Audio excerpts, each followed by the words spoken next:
అందరు దేవతలు కూర్చుంటున్నారు, పడుకుంటున్నారు, నాట్యాలు చేస్తున్నారు, రకరకాల భంగిమల్లో మాకు దర్శనమిస్తుంటే నువ్వేమిటయా ఎప్పుడూ నిలబడే ఉంటావు, ఏదో శిక్ష అనుభవిస్తున్నట్టుగా కూర్చోవేమిటి, పడుకోవడం ఏమిటి, రవంత విశ్రాంతి తీసుకోవేమిటి స్వామి అంటే, ఏ సరస్సులో దిగబడిపోయి ఏ సంసారం అనే సాగరంలో కూరుకుపోయి ఏ కుచేలుడు పరమదారిద్ర్యంలో ఉండి స్వామి నన్ను బయటపడై అని ప్రార్థిస్తూ ఉంటాడో, ఏ దుశ్శాసన పర్వాలు కలియుగంలో కొనసాగుతూ ఉంటే ఏ ద్రౌపదీదేవి వంటి మహాసాత్వులు స్వామి నువ్వు రక్షించు అని ఏ ద్రౌపదీదేవి ప్రార్థిస్తూ ఉంటుందో, ఏ అర్ధరాత్రి అపరాత్రి నేను వెళ్లి వాళ్ళందరినీ కాపాడాలో అని శంఖ చక్రాలు పట్టుకుని సిద్ధంగా నిలబడి ఉంటానయ్యా.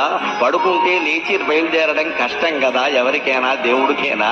ఎవరో మేలుకొలుపు పాడాలి, సుప్రభాతం పాడాలి, లేవాలి, బయలుదేరాలి. అంతకంటే నిలబడి సిద్ధంగా ఆయుధాలతో సహా ఉంటే వెళ్లి కాపాడొచ్చును కదా అని నిలబడి ఉంటానయ్యా అనే సమాధానాన్ని స్వామి నా మనస్సులో స్ఫురింపజేశారు శ్రీ వెంకటేశ్వర.